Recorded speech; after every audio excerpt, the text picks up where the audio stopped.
ഇന്ത്യയ്ക്കും ശ്രീലങ്കയ്ക്കും ഇടയിലായി സ്ഥിതി ചെയ്യുന്ന രാമസേതുവിന്റെ ബഹിരാകാശത്തു നിന്നുള്ള ചിത്രം പുറത്തുവിട്ട് European Space Agency ESA. Copernicus Sentinel എന്ന ഉപഗ്രഹമാണ് ആദാമിന്റെ പാലമെന്നും അറിയപ്പെടുന്ന ഈ നിർമ്മിതിയുടെ ചിത്രങ്ങൾ പകർത്തിയത്.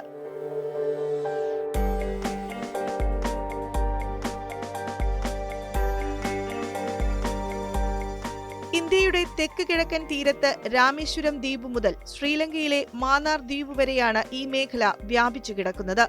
ഇന്ത്യയെയും ശ്രീലങ്കയെയും ബന്ധിപ്പിക്കുന്ന രാമസേതുവിന് ഏകദേശം 48 കിലോമീറ്റർ ദൂരമാണ് ഉള്ളത്.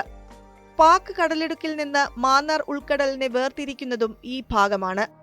ഇന്ത്യൻ മഹാസമുദ്രത്തിന്റെ തെക്ക് ഭാഗത്ത് ഒരു പ്രവേശന കവാടം പോലെയാണ് മാന്നാർ ഉൾക്കടൽ ഉള്ളത്. സമാനമായ രീതിയിൽ വടക്കു ഭാഗത്ത് ബംഗാൾ ഉൾക്കടലിന്റെ ഒരു പ്രവേശന കവാടമാണ് പാക് കടലിടുക്ക്.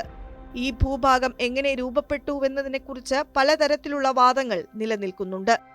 ഇന്ത്യയെയും ശ്രീലങ്കയെയും ബന്ധിപ്പിച്ചിരുന്ന ഈ ഭൂപ്രദേശത്തിന്റെ അവശിഷ്ടങ്ങളായിരിക്കാം ഈ ചുണ്ണാമ്പുകല്ലുകൾ കൊണ്ടുള്ള ഈ തിട്ടയെന്നാണ് ഭൂമിശാസ്ത്രപരമായ തെളിവുകൾ സൂചിപ്പിക്കുന്നത്. ചരിത്രരേഖകൾ പറയുന്നതനുസരിച്ച് 15-ാം നൂറ്റാണ്ട് വരെയുള്ള കാലത്ത് ഈ പ്രകൃതിദത്തമായ പാലത്തിലൂടെ ആളുകൾ അങ്ങോട്ടും ഇങ്ങോട്ടും സഞ്ചരിച്ചിരുന്നു. കൊടുങ്കാറ്റും പ്രളയവുമൊക്കെ കാരണം ഇതിന് ബലക്ഷയം വരികയും കുറെയൊക്കെ തകർന്നു പോവുകയും ചെയ്തതാവാമെന്നും കരുതുന്നു. രാമസേതുവിലെ ചില മണൽത്തീരങ്ങൾ വരണ്ടതാണെന്ന് യൂറോപ്യൻ സ്പേസ് ഏജൻസി പറയുന്നു. ഈ പ്രദേശത്ത് കടലിന് ആഴം വളരെ കുറവാണ്. വെള്ളത്തിന്റെ ഇളം നിറം സൂചിപ്പിക്കുന്നത് പോലെ 1 മുതൽ 10 മീറ്റർ വരെ ആഴമേ ഈ മേഖലയിൽ കടലിന് ഉള്ളൂവെന്നും ഏജൻസി വ്യക്തമാക്കുന്നു.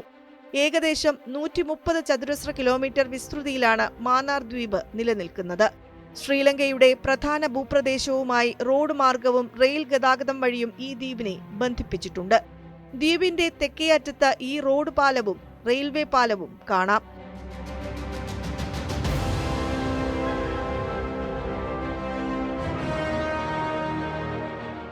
ഇന്ത്യയിലായി ഇതേ ഭാഗത്ത് രാമേശ്വരം ദ്വീപുണ്ട്.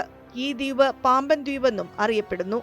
2 കിലോമീറ്റർ നീളമുള്ള പാമ്പൻ പാലം കടന്നു മാത്രമേ ഈ ദ്വീപിലേക്ക് എത്തിപ്പെടാൻ സാധിക്കുകയുള്ളൂ.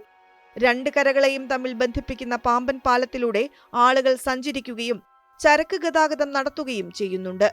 രാമേശ്വരം ദ്വീപിൽ പ്രധാനമായും 2 നഗരങ്ങളാണ് ഉള്ളത്. പടിഞ്ഞാറൻ അറ്റത്ത് സ്ഥിതി ചെയ്യുന്നത് പാമ്പൻ നഗരമാണ്. ഇവിടെ നിന്നും 10 കിലോമീറ്റർ സഞ്ചരിച്ചാൽ രാമേശ്വരത്തും എത്തും. രാമസേതുവിന്റെ ഇരുകരകളിലുമായിട്ടുള്ള ഇന്ത്യയിലെയും ശ്രീലങ്കയിലെയും ഭാഗങ്ങൾ സംരക്ഷിത ദേശീയ ഉദ്യാനങ്ങളുടെ പട്ടികയിലാണ് ഉൾക്കൊള്ളുന്നത്.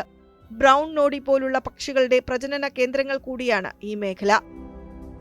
പാലത്തിന് സമീപമുള്ള കടലിലെ ആഴം കുറഞ്ഞ ഭാഗത്ത് മത്സ്യങ്ങളും കടൽ പുല്ലുകളും ഉൾപ്പെടെ വൈവിധ്യമാർന്ന സമുദ്രജീവികളും വളരുന്നുണ്ട്. ഡോൾഫിനുകൾ, ആമകൾ എന്നിവയും ഈ മേഖലയിലുണ്ട്.